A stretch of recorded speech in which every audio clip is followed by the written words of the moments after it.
حضرات تشریف رکھے. برادرم جناب حزب اللہ صاحب انہوں نے اس پروگرام کا انعقاد کیا ہے. اللہ اس پروگرام کو ان کی والدہ کے لیے مغفرت اور نجات کا ذریعہ بنائے. دنیا بھر کے انسانوں کے لیے اللہ اس پروگرام کو ہدایت کا ذریعہ بنائے. اب انشاءاللہ ہمارے قائد، ہمارے استاد، ہمارے شیخ مرشد الموحدین، جہاں دیدہ شخصیت، عالمی اور بین الاقوامی شخصیت، جن کے درس قرآن کے اندر بیک وقت 50,000 طلباء بیٹھے ہوتے ہیں. دنیا میں اس سے بڑا قرآن مجید کا درس نہ کشف فلک نے نہ پہلے دیکھا ہوگا.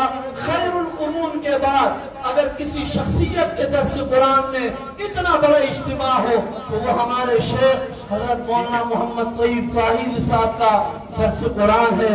انشاءاللہ حضرت شیخ صاحب اپنے قیمتی نصائح سے ہم سب کو مستفید فرمائیں گے. حضرت شیخ صاحب انشاءاللہ خطاب فرمائیں.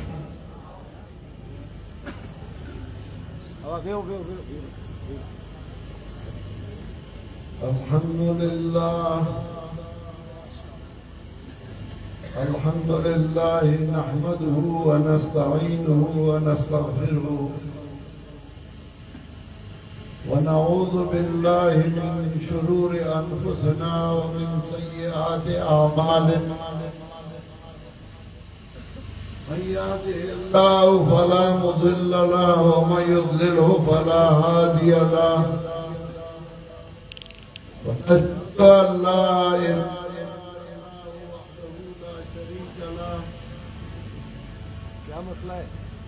ونشهد أن سيدنا ومولانا محمدا عبده ورسوله صلى الله تعالى عليه وعلى آله وأصحابه وسلم.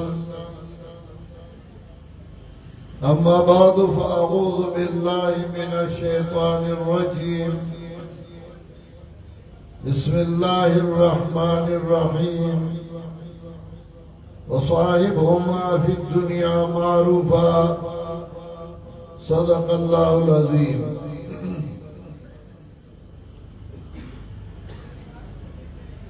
سب سے پہلے میں برادر محترم بھائی حزب اللہ صاحب کا بہت بہت شکریہ ادا کر رہا ہوں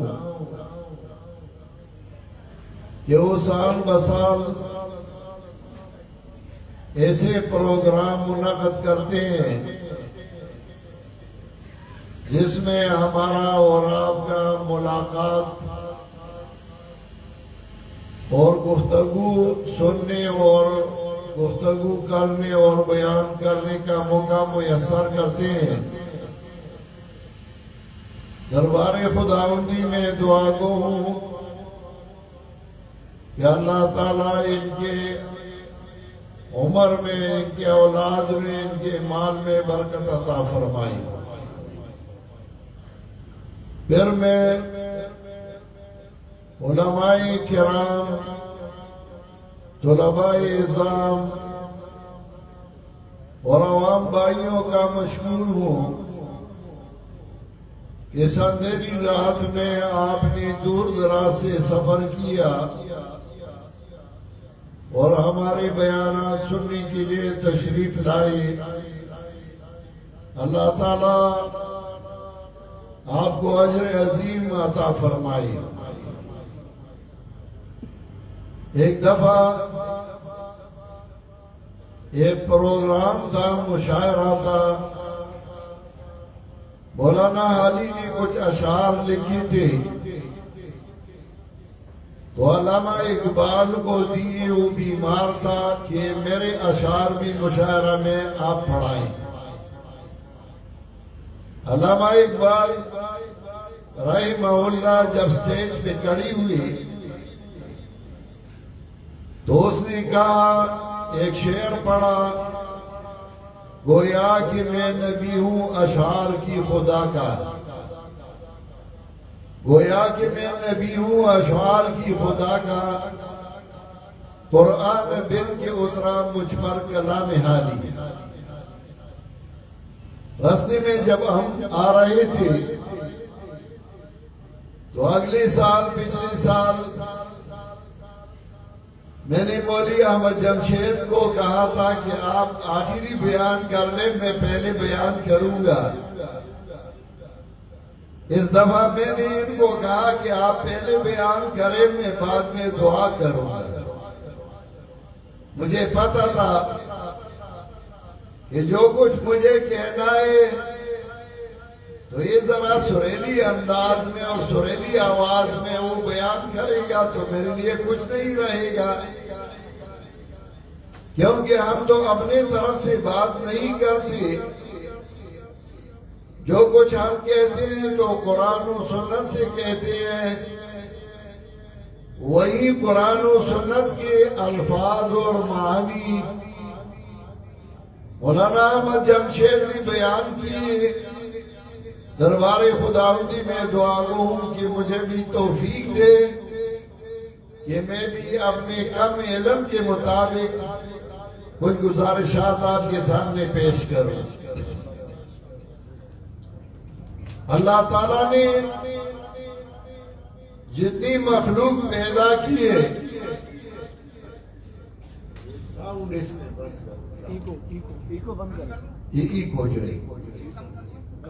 اللہ تعالیٰ نے جتنی مخلوق پیدا کی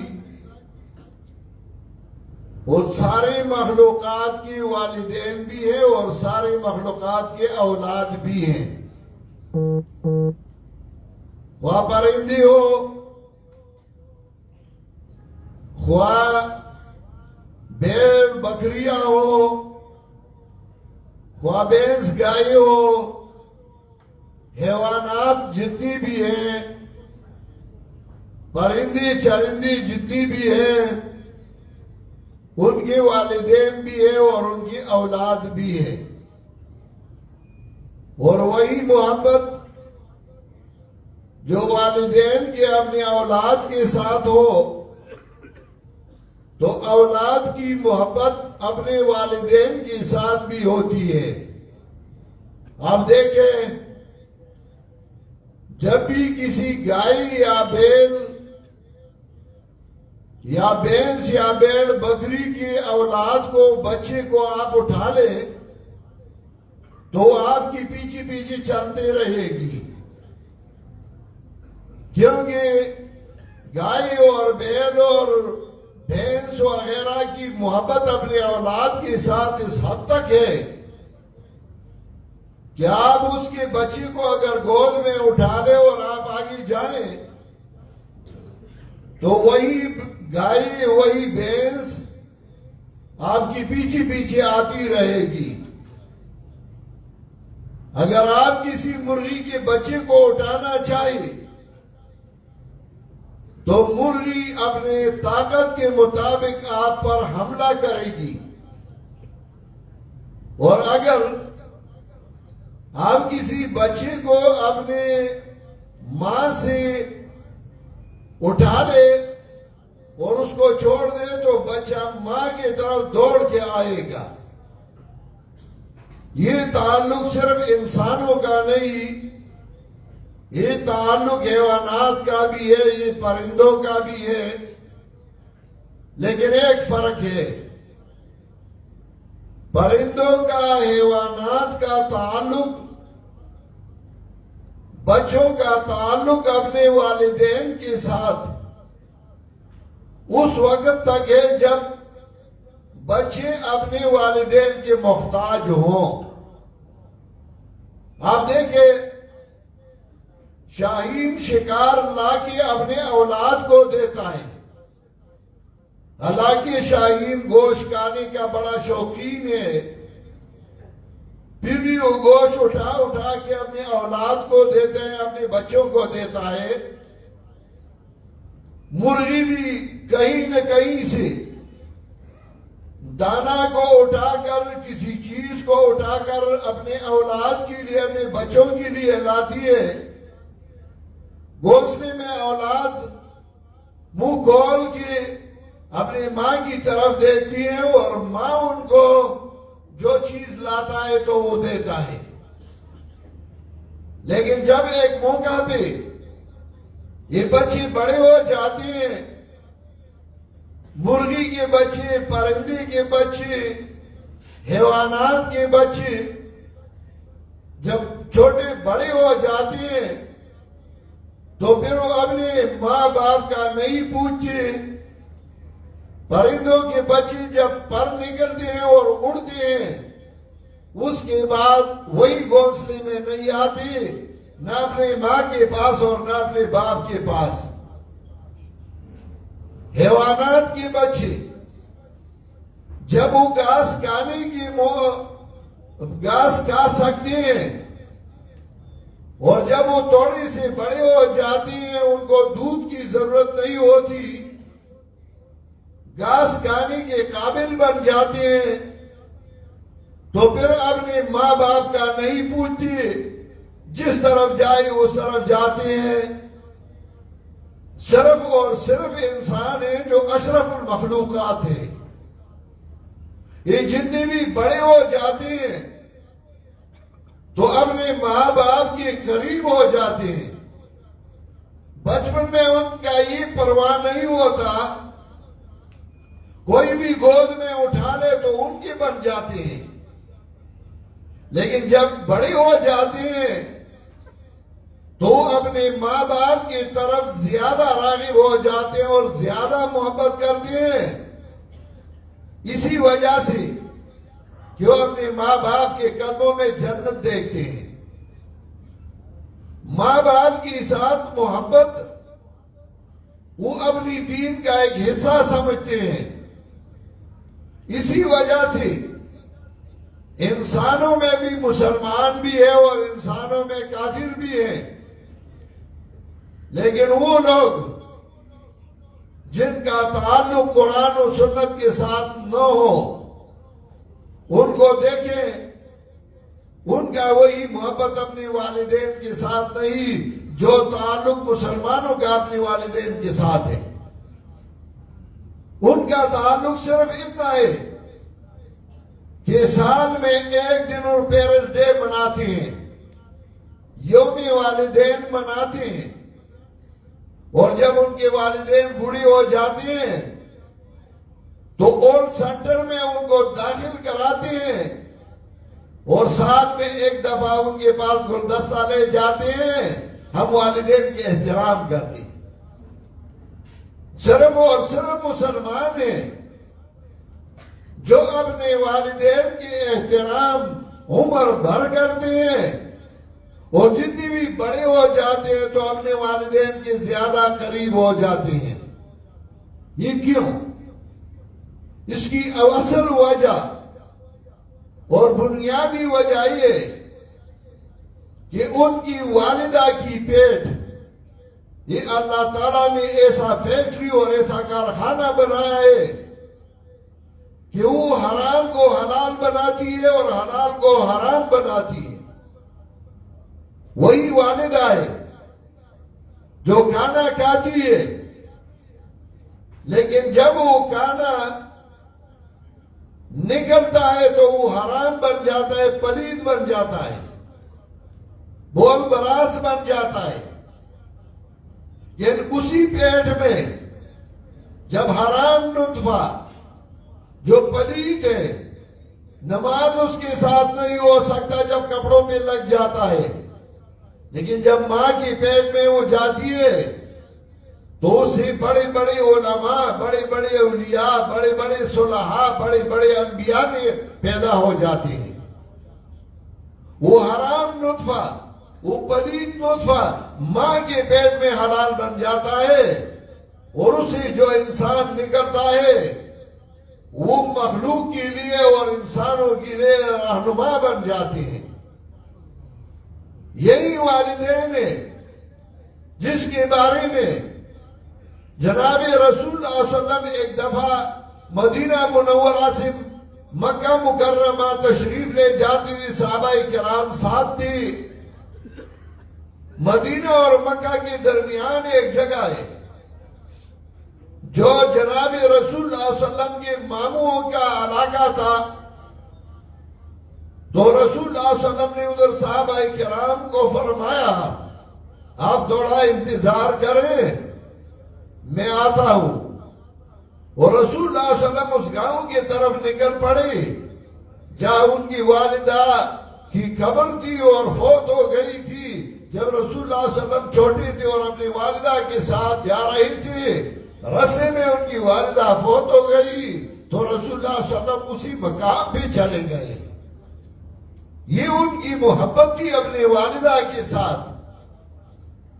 اور قرآن کریم اور احادیث اگر آپ دیکھ لیں تو اللہ تعالیٰ کے حقوق کے بعد والدین کی حقوق کا تذکرہ ہے۔ ایک دفعہ رسول اللہ صلی اللہ علیہ وسلم کے پاس ایک بندہ آیا اور کہنے لگا، پوچھنے لگا، من ابرو یا رسول اللہ، اے اللہ کے رسول میں کس کے ساتھ احسان کروں؟ فرمایا قال امک رسول اللہ صلی اللہ علیہ وسلم فرمانے لگے اپنی والدہ کے ساتھ۔ پھر وہ پوچھنے لگا قالا ثم من؟ قال امک۔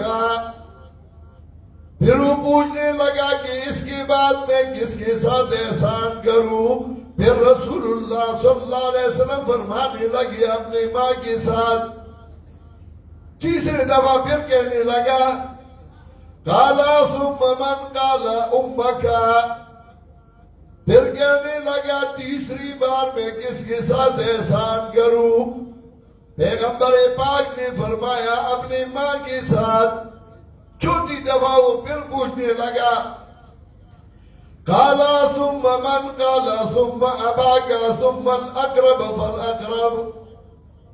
پھر رسول اللہ صلی اللہ علیہ وسلم نے فرمایا پھر باپ کے ساتھ احسان کرو اور پھر اپنے رشتہ داروں کے ساتھ اور دوسروں کے ساتھ احسان کرو، اقرب فالاقرب۔ اسلام نے ہمیں یہ سکھایا ہے کہ جس نے تمہارے ساتھ احسان کیا اس کے ساتھ زیادہ احسان کرتے رہو۔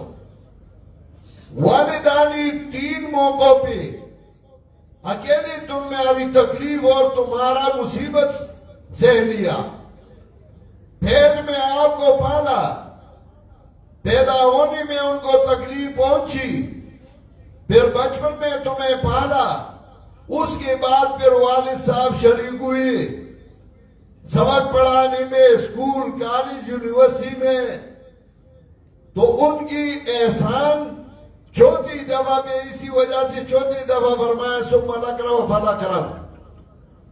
ابو ہریرہ رضی اللہ تعالی عنہ کے پاس ایک بندہ آیا اور پوچھنے لگا کہ میں کس کے ساتھ احسان کروں؟ فرمانے لگا اپنے والدہ کے ساتھ۔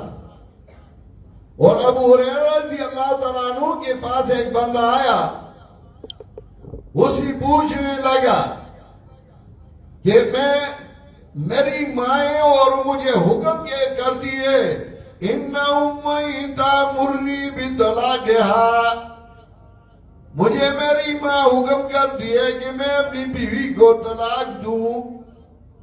ابو ہریرہ رضی اللہ تعالیٰ عنہ فرمانے لگی سمعت رسول اللہ صلی اللہ علیہ وسلم، میں نے نبی علیہ السلام سے سنا ہے الوالد اوسط ابواب الجنہ، کہ والد جنت کی بہترین دروازہ ہے، جو چاہے اسی دروازہ پہ جنت میں داخل ہو جا۔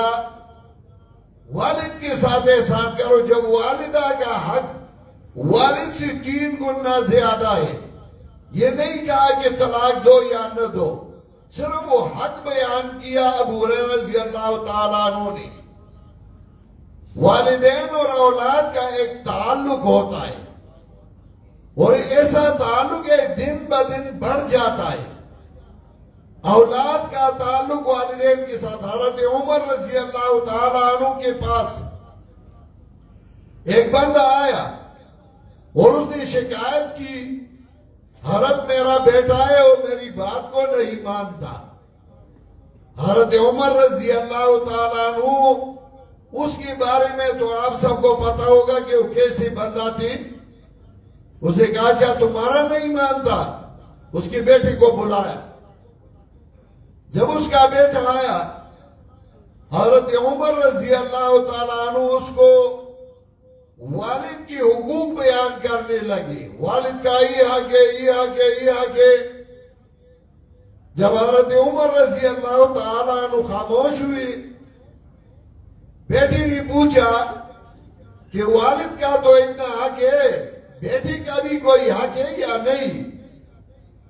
حضرت عمر رضی اللہ تعالیٰ عنہ فرمانے لگے ہاں بیٹی کی بھی حق ہے.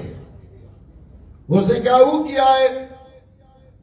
تو حضرت عمر رضی اللہ تعالیٰ عنہ نے فرمایا کہ جب بیٹا پیدا ہو جائے اس کا صحیح نام رکھے. صحیح نام رکھنا اولاد کا یہ والدین کی ذمہ داری ہے.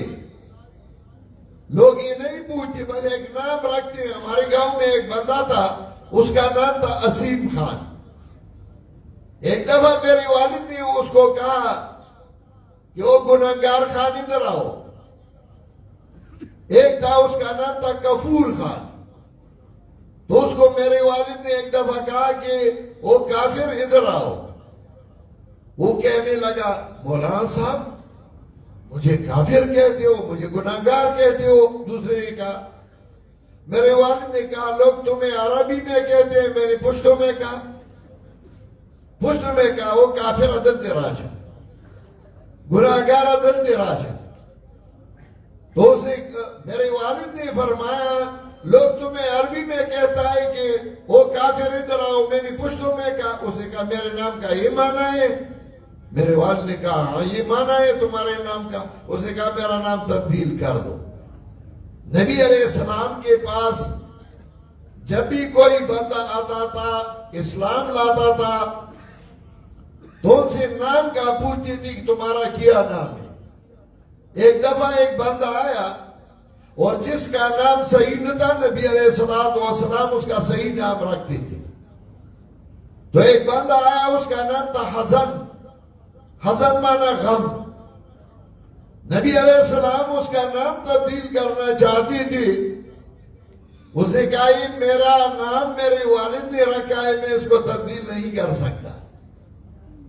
تو وہ فرماتے فما زالت الحزون فینا، میں نے تو نام تبدیل نہ کیا لیکن ساری عمر ہمارے گھر میں غم اور غم تھے.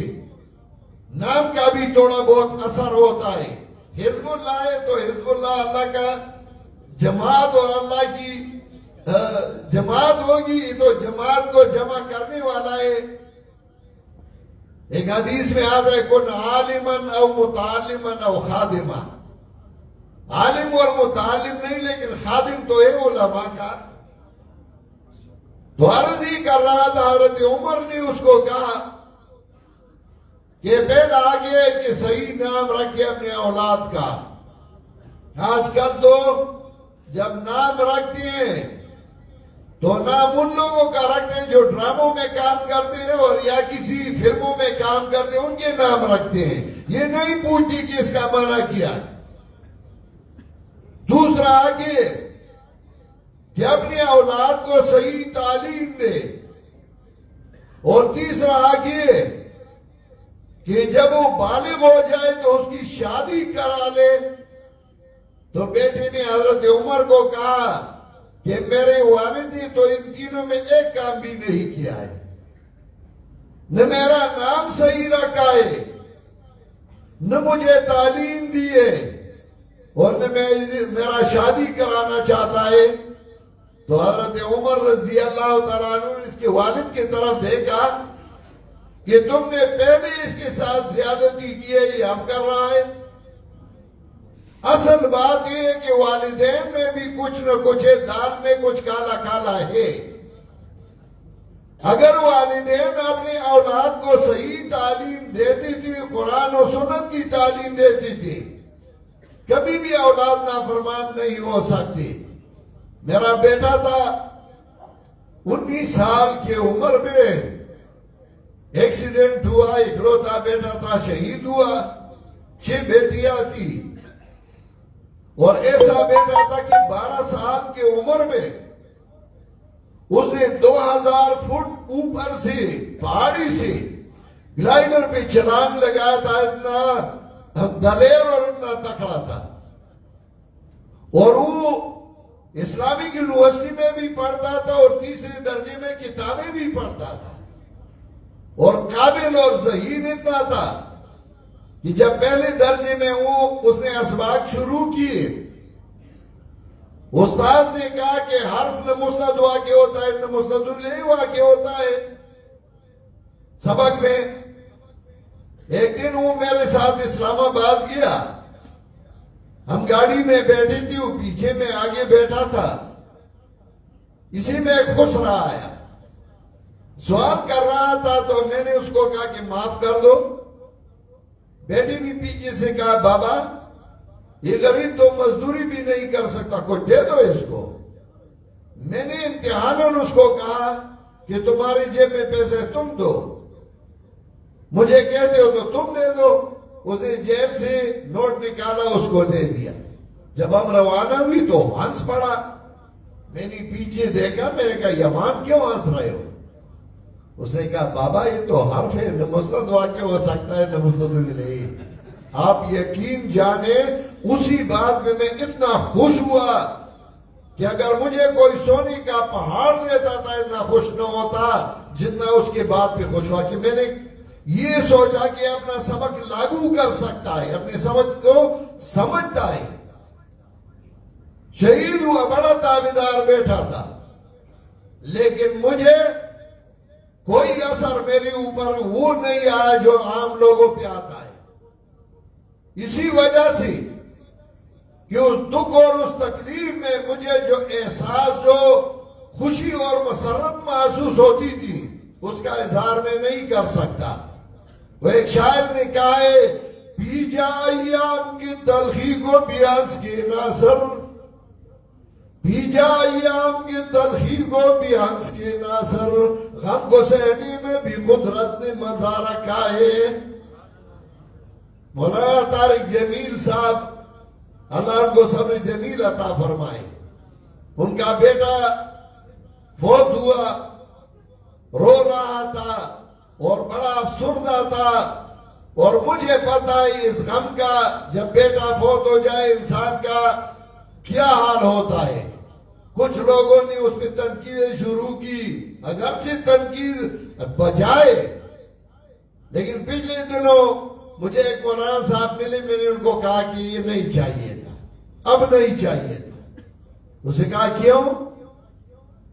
میں نے کہا تمہیں اس غم کا پتہ نہیں ہے، اولاد کا غم، اولاد کی مصیبت اس کو پتہ لگتا ہے جس پہ آیا ہو۔ اولاد، بچوں کا اور والدین کا تعلق یہ بہت زیادہ قریب ہے، لیکن دوسری طرف آپ دیکھیں کہ مخلوق اور خالق کا تعلق وہ اسی بھی زیادہ قوی اور مضبوط ہے۔ آپ دیکھیں بڑے بڑے لوگ جب ان کو اولاد کی مصیبت آئی تو ان کے ہوش و خواص اڑ گئے۔ نبی علیہ السلام کا ایک صحابی تھا حضرت زید، وہ اللہ کے ساتھ جا رہا تھا، رستے میں لوگوں نے اس کو پکڑا، غلام بنایا اور ایک دوسرے پہ بیچتی رہی، حتیٰ کہ حضرت خدیجہ رضی اللہ تعالیٰ عنہا نے لے لیا اور اس نے نبی علیہ السلام کو دے دیا۔ اس کے والدین سارے عرب میں گھوم پھرتی تھی، اپنے بیٹے کے بارے میں پوچھتی تھی کہ وہ کہاں ہوگا، اور علماء نے لکھا ہے بکیتو علی زید ولم ادر ما فعل حی فیرجع متی دونہ الاجل۔ اس کا باپ اشعار پڑھتا تھا، میں زید کی پیچھے روتا ہوں کہ وہ زندہ ہوگا یا اس کو وہ مر چکا ہوگا۔ بکیتو علی زید ولم ادر ما فعل حی فیرجع متی دونہ الاجل فواللہ ما ادری وانی لسائل اغالک بودی السال ام غالک الجبل۔ میں تو ہمیشہ آپ کے بارے میں پوچھتا رہوں گا، تم ہموار میدان میں ہو یا کسی پہاڑی میں ہو، فَإِنْ حَبَّتِ الْأَرْيَاءُ حَيَّجْنَ ذِكْرَهُ فَيَعْتُولُ مَا حُزْنِي عَلَيْهِ وَيَا وَجَلْ۔ اگر ہوا آئی ایک طرف سے تو میں ہی سوچتا ہوں کہ شاید یہ ہوا میرے بچے پہ لگی ہوگی. فَيَعْتُولُ مَعُزْنِي عَلَيْهِ وَيَعْوَجَلْ، اور وہ اشعار پڑھتے تھے. نبی علیہ السلام کے پاس آئے، کسی نے ان کو بتایا کہ آپ کا بیٹا تو رسول اللہ صلی اللہ علیہ وسلم کے پاس ہے. جب وہ آئے بیٹے سے ملے، پھر عرب لوگوں کا ایک جرگہ لائے نبی علیہ السلام کے پاس، آپ جتنی بھی پیسے مانگتے ہو ہم دیں گے لیکن ہمارا بیٹا ہمیں واپس کر دے.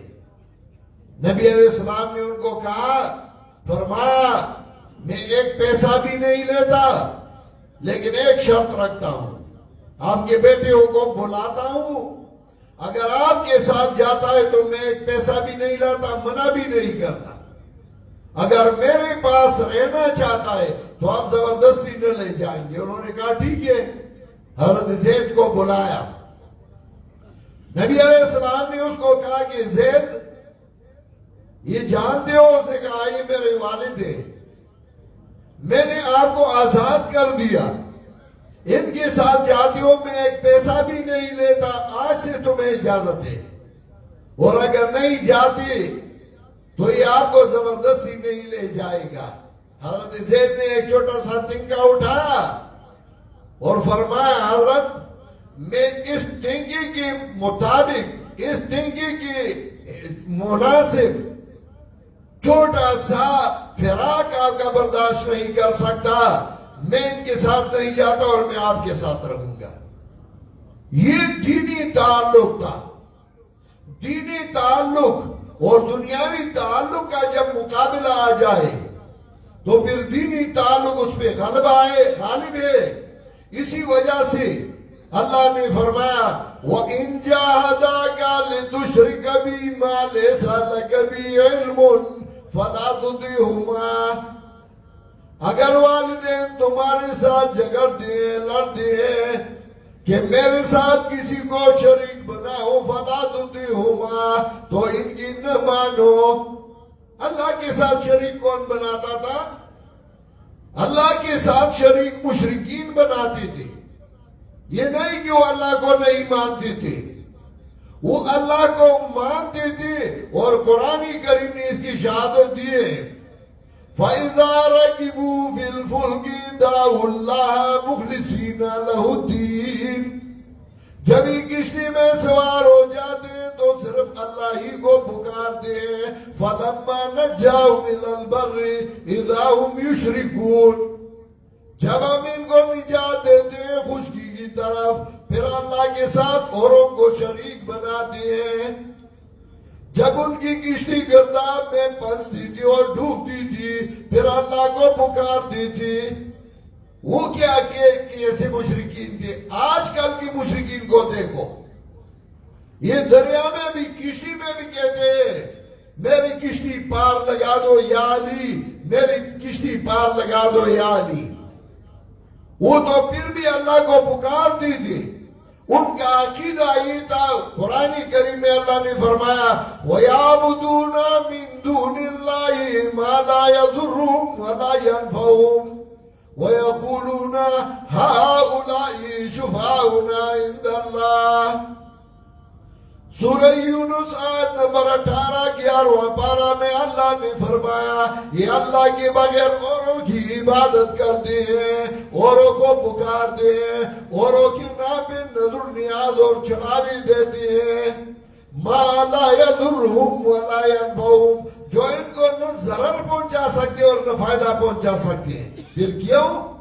وَيَقُولُونَ هَؤُلَاءِ شُفَعَاؤُنَا عِندَ اللَّهِ، اور یہ کہتے ہیں جن کو ہم پکارتے ہیں ہمارے لیے اللہ کے ہاں سفارشی ہے، ہم گناہگار ہیں، ہماری دعا اللہ قبول نہیں کرتے، ہم ان کے پاس جاتے ہیں، یہ ہمارے لیے اللہ کے ہاں سفارش کرتے ہیں.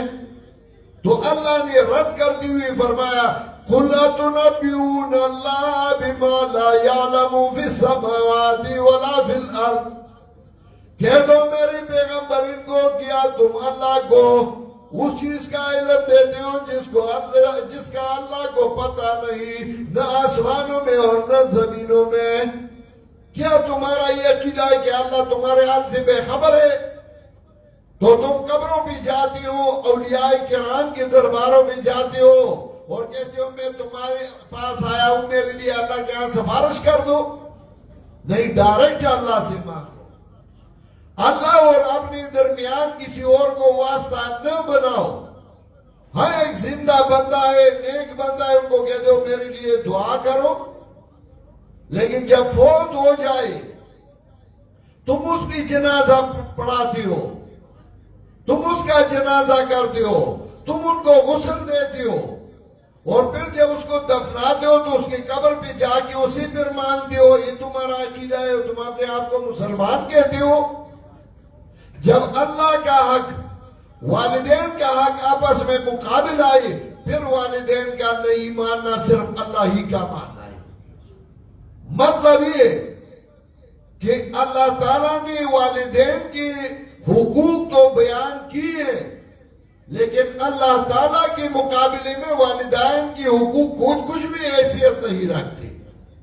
ان سے پہلے اللہ کا حق ادا کرنا ہے، بعد میں والدین کا حق ادا کرنا ہے۔ ہاں، دنیاوی امور میں نے جو آیات پڑھی تھی اس میں اللہ نے فرمایا وَصَاحِبْهُمَا فِي الدُّنْيَا مَعْرُوفًا۔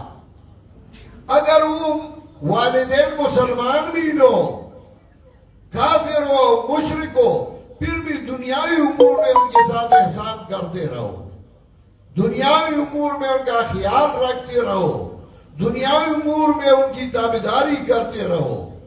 تو بھائی حزب اللہ نے جو پروگرام رکھا تھا حقوق الوالدین کا، اسی پہ تو مجھ سے پہلے میرے تلمیذ خاص اور میرے وہ شاگرد جس پہ میں فخر کرتا ہوں، علامہ احمد جمشید صاحب نے تو تفصیلی گفتگو کی۔ میرا تو ارادہ تھا کہ میں صرف دعا کروں گا، لیکن پھر بھی اللہ تعالیٰ نے توفیق دی۔ اللہ تعالیٰ ہم سب کو اس پر عمل کرنے کی توفیق عطا فرمائے اور یہ اللہ تعالیٰ ہمارے لیے ذریعہ نجات بنائے۔